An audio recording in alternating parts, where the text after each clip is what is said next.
Success is no accident. It is hard work, perseverance, learning, studying, sacrifice, and most of all, love of what you are doing or learning to do. Pele, the soccer legend. And that's what we do here. Success is no accident in learning to read these charts. We work hard 10 to 15 minutes a day. We persevere, we learn, we study, we sacrifice, and most of all, we love what we are doing and learning to do. There's nothing, well, there's very few things more fascinating in the world than watching these markets on a daily basis. I love it. It's why I do it. That's why I come to you and share this knowledge every single day. Yes, it's a lot of time and energy on my part, but I, as a trader, as an investor, get so much better every day bringing this to you. People say, what's my benefit? My benefit is because I do this, I pay attention to these markets every single day, and I get better and better and better. And that's what I want you to do. 10 to 15 minutes a day. Let's jump into these charts. Special training for you on backtracking. You will very much enjoy that training if you are a subscriber. It will be in your show notes. If not, you need to go to chartingwealth.com and sign up. Backtracking using stock charts to find trading patterns. We have a weekly vertical crossover that happened at the close of the day today on the S&P 500, down 0.34%. Now, it was down a whole lot more during the day.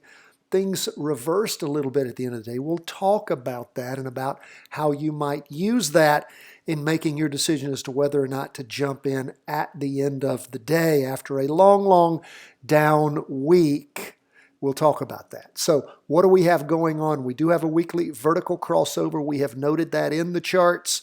We see the price percent oscillator dropping off, just off the map, and the derivative oscillator gaining lots of downward momentum. We've been talking about that throughout the week.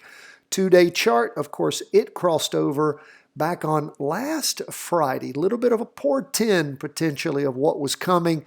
And then, of course, we have 2.5 candles, 5 days worth of strong down movement on these charts. Continuing to head down, we go to the 4-hour chart, and that's where you see at the end of the day things leveling off, which those of you who were paying attention may have decided to hold up in jumping into a down move. It's the first green that we have seen in a long time, since all the way back on the 20th. So again, is that right? Yeah, the 20th of February. So again, we saw that at the end of the day. If you didn't pull the trigger based upon that, not a problem. We can wait to see how things, if they indeed accelerate down on Monday, or if there's going to be a little bit of a slowdown in the go down. That is not a problem for us. We'll continue to keep our eye on things and watch them. We're going to leave the S&P 500, go into the Nasdaq. Oh, by the way, down 0.43% regardless of that slowdown in the down movement toward the end of the day. Still down 0.43%. The Nasdaq 100 up a little bit, 0.08%, 0.8%. We do have a weekly vertical crossover. It's so easy to draw those. All we do is drag that vertical line over, and we, of course, change the direction of the arrow. This is what's so cool about the software that we use. It is, of course, TC2000, the paid version of freestockcharts.com. There's a link in your show notes for a discount if you desire to subscribe. We love it, have used it for years, wouldn't use anything else. So we see a weekly vertical crossover in effect, that derivative oscillator, big down. We see have a big red down candle and that price percent oscillator heading down. We go to the 2-day chart, first day of the latest 2-day candle. Again, another big down candle, price percent oscillator and derivative oscillator heading down. And we go to the 4-hour chart. And again, we do see that bump up toward the end of the day. If that slowed you down from jumping in, that is not a problem. Again, remember, we do have something called the weekend effect or the Monday effect, where how the market ended on Friday many times converts over to how the market's going to react, particularly at the beginning of the week. So we'll wait and see and follow that. So again, we'll pay close attention as this next week starts off. I notice that that 2-day trend line was pretty poor. We're going to redraw that baby, and there we go. Three candles connected going down. Okay, we're going to go back to the weekly chart. Look at bonds. Boom, up 2.26%. Those of you jumped into that practice trade in bonds, aren't you happy with yourself? Big green up candle way above the Bollinger Bands. Price percent oscillator, derivative oscillator heading way up. Go to the 2-day chart, first day of that latest candle. Again, banging up above the Bollinger Bands. And we see things just continuing to move up strongly in bonds as the market crashes. We go to the 4-hour chart. We can see that it was up in the morning, up in the afternoon. Remember our jumping in point all the way back on the 18th, somewhere around the 145 mark. And again, $10. Up $10 of a $145 ETF. Is that not a successful practice trade? Beautiful. So again, we'll continue to watch bonds, see how they continue to move. Up for the day, 2.26%. Wow. Then look at the strange thing gold did toward the end of the week. We had a big green up candle forming in gold. Now it's a short green up candle with a heck of a long wick on top. We see that the candles moved inside the Bollinger Bands. Down day, 3.65% derivative oscillator, losing lots of momentum for the week at the week's end. And we see the price percent oscillator still positive, but heading down. 2-day chart.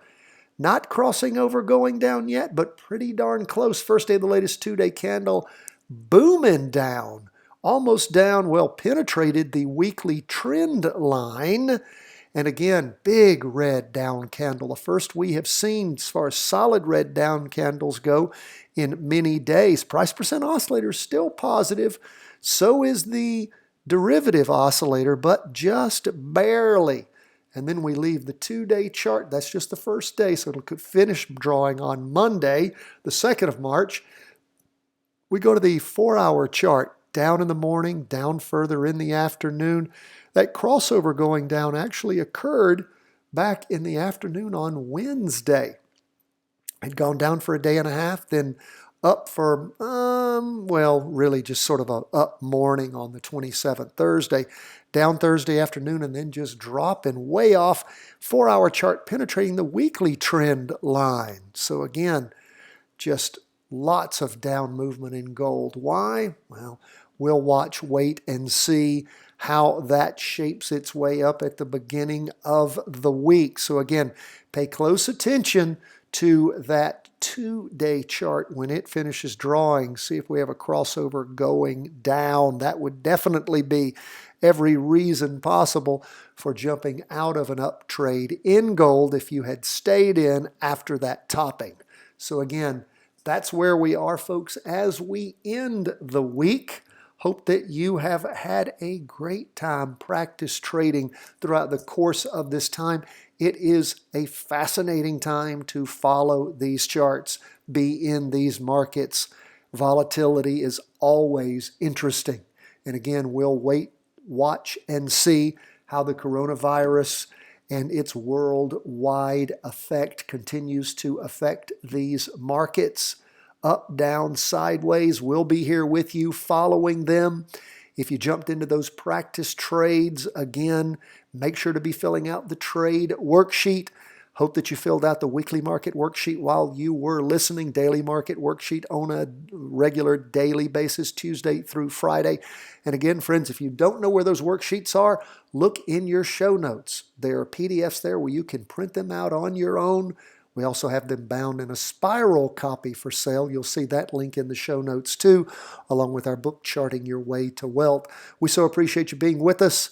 If you have questions, problems, concerns, we'd love to hear from you. cw@chartingwealth.com.